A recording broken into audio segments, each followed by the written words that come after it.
Hey, how's it going? It is Coach Jay here. I'm going to show you how to do the Bosu dumbbell press, okay?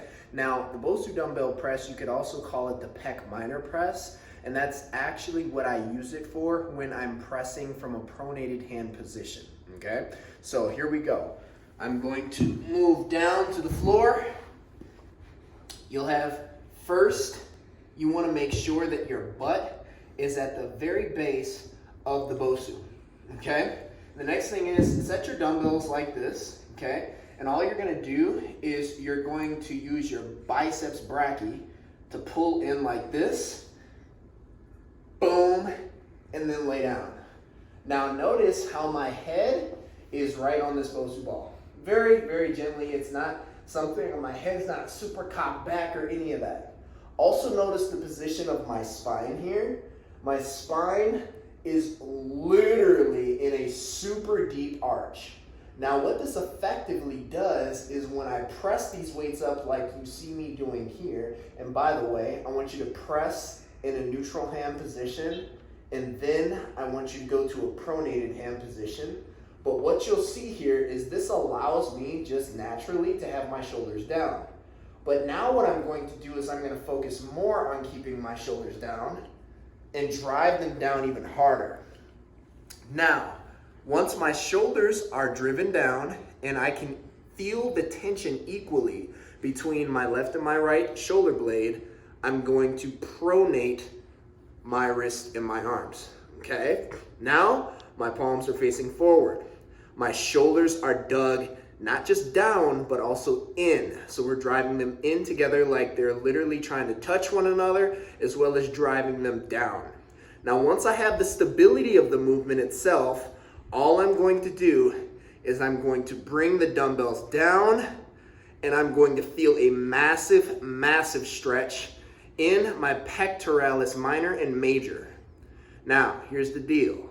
I do not want you to press until you have at least been down here for 2 seconds, and then without bouncing from this ball, I'm going to simply, with all my strength, keep my shoulder blades together and press to here, okay? Notice how I'm not fully extended because that's not truly the chest. You're actually using your front delt at that point.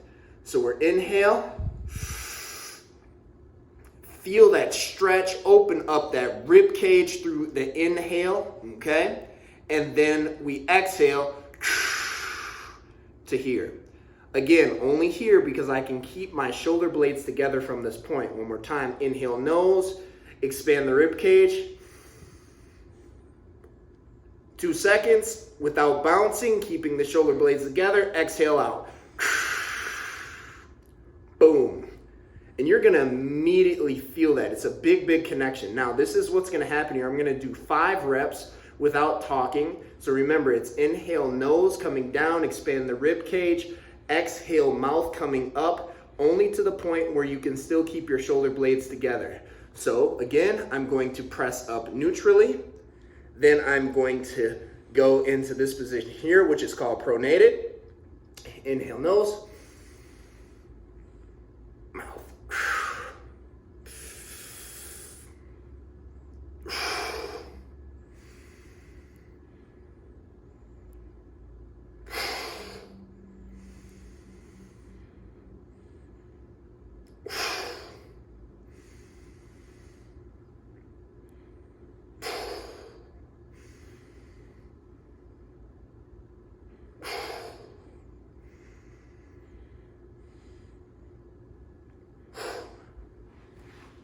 Now, I want you to notice how I drop the weights, okay? So this is very important. So once I was done, I came to a neutral hand position. I came down with the elbow and I simply dropped, okay? You don't have to control the weight down. You do not have to do that because that's gonna force you to have to control your shoulders more. All I want you to do is focus on here, here, here, and then you're done. The weights can protect themselves. Your protection is number 1. So again, here, here, and drop, and you're good to go. Peace.